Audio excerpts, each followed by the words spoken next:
দিনের আলোয় যে মানুষটি সাধারণ এক চাকুরিজীবী, রাতের আধারে সেই কিনা এক বিশাল ব্যবসায়িক সাম্রাজ্যের অধিপতি। গরিব ঘরের রাজপুত্র নাটকের সপ্তম পর্ব ঠিক এমনই এক শ্বাসরুদ্ধকর রহস্যের জন্ম দিয়ে শেষ হয়েছে। ভিডিও কলে অনিকের একটি ছোট্ট ভুল মেঘনার মনে সন্দেহের গভীর বীজ বুনে দিয়েছে। এখন সবচেয়ে বড় প্রশ্ন হলো, অনিক কি তার এই দ্বৈত জীবনের গল্প মেঘনার কাছ থেকে লুকিয়ে রাখতে পারবে?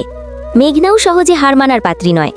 অনেক হয়তো নতুন কোনো সারপ্রাইজের গল্প সাজিয়ে পরিস্থিতি সামাল দেওয়ার চেষ্টা করবে, কিন্তু মেঘনার তীক্ষ্ণ বুদ্ধির কাছে সেই গল্প কতক্ষণ টিকবে?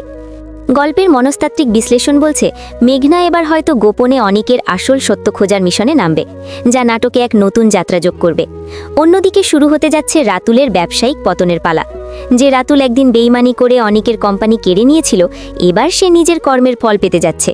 অনেক অত্যন্ত সুকৌশলে সাব্বিরকে ম্যানেজার হিসেবে নিয়োগ দিয়ে রাতুলের ব্যবসায়িক সাম্রাজ্যে বড়সড় একটি ধাক্কা দেওয়ার মাস্টার প্ল্যান তৈরি করেছে। একজন প্রকৃত রাজপুত্র কিভাবে নিজের হারানো রাজত্ব পেশি শক্তির বদলে মেধা ও নিখুঁত কৌশলের মাধ্যমে ফিরে পায়, আগামী পর্বে আমরা তারই এক রোমাঞ্চকর ঝলক দেখতে পাব। আপনারা যারা এই চমৎকার নাটকটির পরবর্তী পর্বের জন্য অধীর আগ্রহে অপেক্ষা করছেন, তাদের জন্য রয়েছে একটি গুরুত্বপূর্ণ তথ্য। আগামী 14ই মার্চ শনিবার ঠিক দুপুর 12টায় কারহিম ইউটিউব চ্যানেলে সম্প্রচারিত হবে নাটকটির বহুল প্রতীক্ষিত অষ্টম পর্ব। নাটকের এই টান টান উত্তেজনার মধ্যে আপনার কি মনে হয়, মেঘনা কি সত্যিই অনিকের আসল পরিচয় ধরে ফেলবে? আপনার মূল্যবান মতামত অবশ্যই কমেন্ট করে আমাদের জানান। আপনি পৃথিবীর কোন প্রান্ত থেকে আমাদের ভিডিও দেখছেন সেটাও লিখতে ভুলবেন না।